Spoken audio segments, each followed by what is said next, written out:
Bismillahirrahmanirrahim. Assalamualaikum warahmatullahi wabarakatuh. Alhamdulillahirabbil alamin. Assalatu wassalamu ala asrofil anbiya'i wal mursalin wa ala alihi rasulillah ajmain.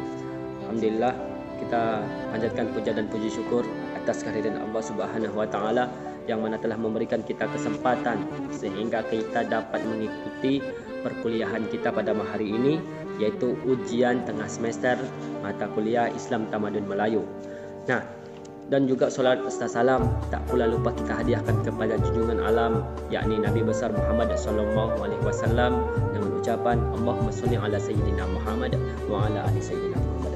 Baiklah, yang saya hormati dosen pengampu mata kuliah Islam Tamadun Melayu, yakni Ibu Herlini Puspitasari SSMPDI selaku dosen pengampu mata kuliah Islam Tamadun Melayu. Nah, baiklah, tidak memperpanjang waktu, langsung saja saya akan menjawab soal-soal yang telah diberikan dalam UTS hari ini. Baiklah, yang pertama soalnya, mengapa penting mempelajari Islam Tamadun Melayu? Nah, baiklah, sebelum kita membahas mengenai mengapa penting, itu kita harus mengetahui dulu definisi Islam Tamadun Melayu ini. Nah, dari berbagai macam pengertian dari para ahli, saya lebih condong, saya mengambil pendapat dari Farmer. Itu dia mendefinisikan bahwa tamadun itu sebagai unit budaya yang tersebar dalam organisasi atau manusia. Nah, jadi bisa dikatakan bahwa Islam Tamadun Melayu ini ialah budaya, sedangkan Islam itu budaya Islam. Jadi mengapa penting? Ya, karena berlandaskan dengan Islam Tamadun Melayu, artinya budaya Islam itu tidak ada bertentangan dengan agama, karena dia Islam Tamadun Melayu. Dan juga kita sebagai masyarakat yang memiliki budaya, kita harus memperkenalkan, melestarikan budaya-budaya yang terdapat di sekitar kita. Nah, itu dia mengapa kita harus mempelajari, kita harus mengenal budaya-budaya di daerah kita agar supaya tidak terkikis oleh perkembangan zaman dan pertukaran waktu. Maka dari itu, mengapa penting? Ya, karena kita emang sebagai masyarakat yang memiliki kebudayaan yang tidak lepas dari budaya, maka kita harus melestarikan, memperkenalkan budaya-budaya yang ada di sekitar kita. Nah, itu dia mengapa pentingnya. Terus yang kedua, analisis budaya yang bernilai agama di Indonesia atau di sekitar kita. Terus tanggapan mengenai budaya itu kami sebagai mahasiswa. Baiklah, untuk terkhusus wilayah saya, Kepulauan Anambas atau Kepulauan Riau, itu kebudayaan yang bernilai agama itu mungkin bisa menjadi qasidahan, karena di tempat kami itu turun-temurun qasidahan selalu ada. Kalau dalam acara-acara adat itu qasidahan ada. Nah, jadi bisa saya katakan bahwa kebudayaan yang bercorak agama di tempat kami itu ialah qasidahan. Nah, menurut saya sebagai mahasiswa UIN, mahasiswa yang memiliki pandangan mengenai kebudayaan tersebut, itu menurut saya boleh-boleh saja. Karena apa? Karena kebudayaan itu tidak bertentangan dengan agama. Sedangkan qasidahan itu hal yang baik, menyairkan syair-syair, sholawatan, nasihat melalui rebana atau qasidahan itu. Itu juga pernah dilakukan oleh pada zaman Rasulullah, ketika Rasulullah hijrah disambut oleh masyarakat Madinah dengan nyanyian Tola'al Badru Alaina min saniyadil wada'i. Nah, itu disambut dengan qasidahan dalam suatu riwayat.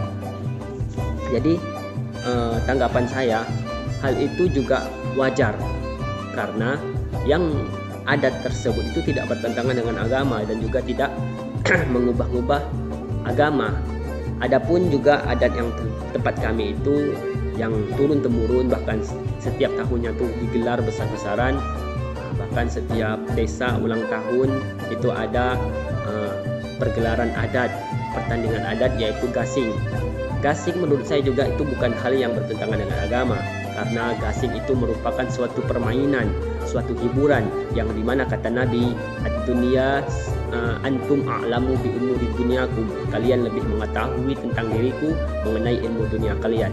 Maka hal itu juga berkaitan dengan agama, itu tidak ada kaitannya dengan agama, berkaitan dengan dunia, maka tidak ada kaitannya dengan agama.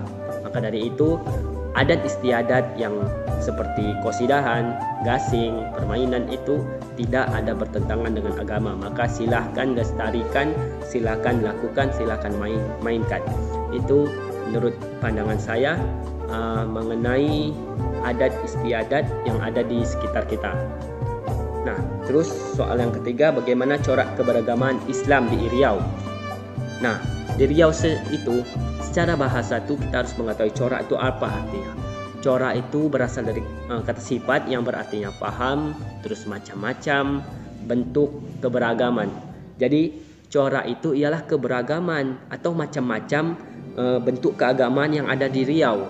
Jadi yang telah saya amati, sekian masjid saya masuki, itu saya banyak mendapatkan bahwa di Riau itu ada NU, Nahdlatul Ulama, terus ada Muhammadiyah, ada juga Salafi, ada juga LDII, ada juga kaum adat.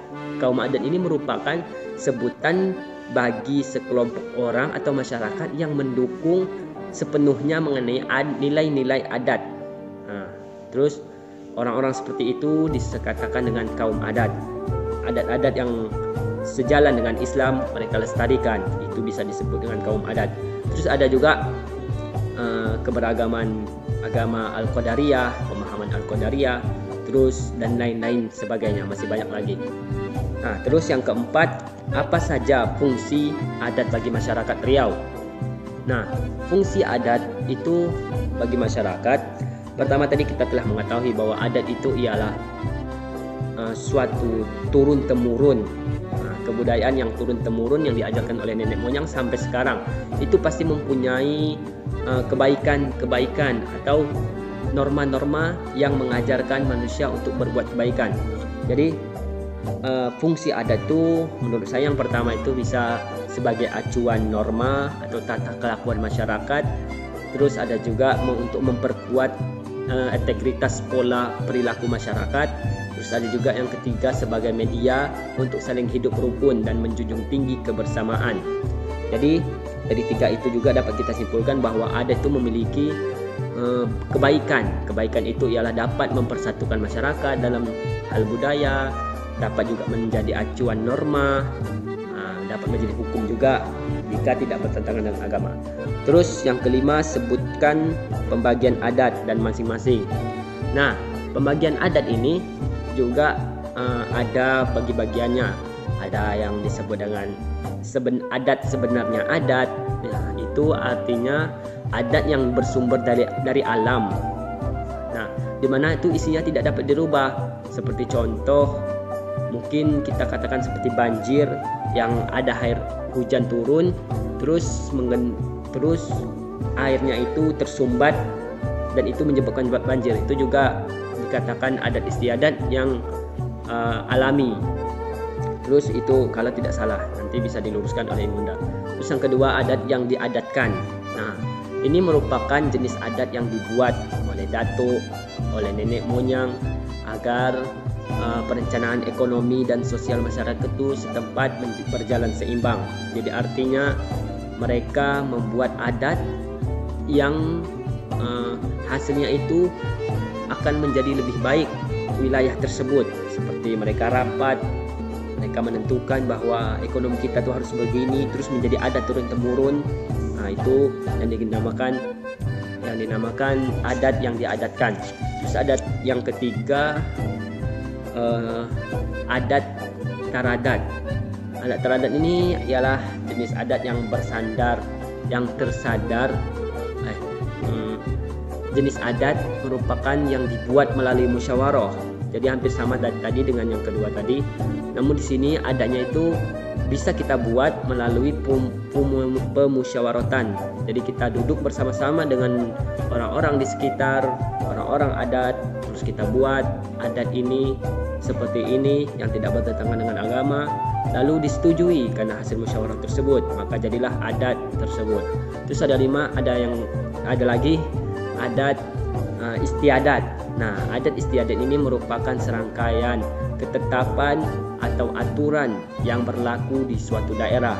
Jadi yang telah menjadi ketetapan, yang telah menjadi turun-temurun itu dinamakan adat istiadat. Mungkin karena sudah semua saya jawab pertanyaannya, demikian yang dapat saya jawab. Apabila ada kesalahan, saya mohon maaf, dan jika ada kesalahan juga diluruskan oleh Ibunda nanti. Demikian yang dapat saya sampaikan. Wabillahi taufiq wal hidayah. Assalamualaikum warahmatullahi wabarakatuh.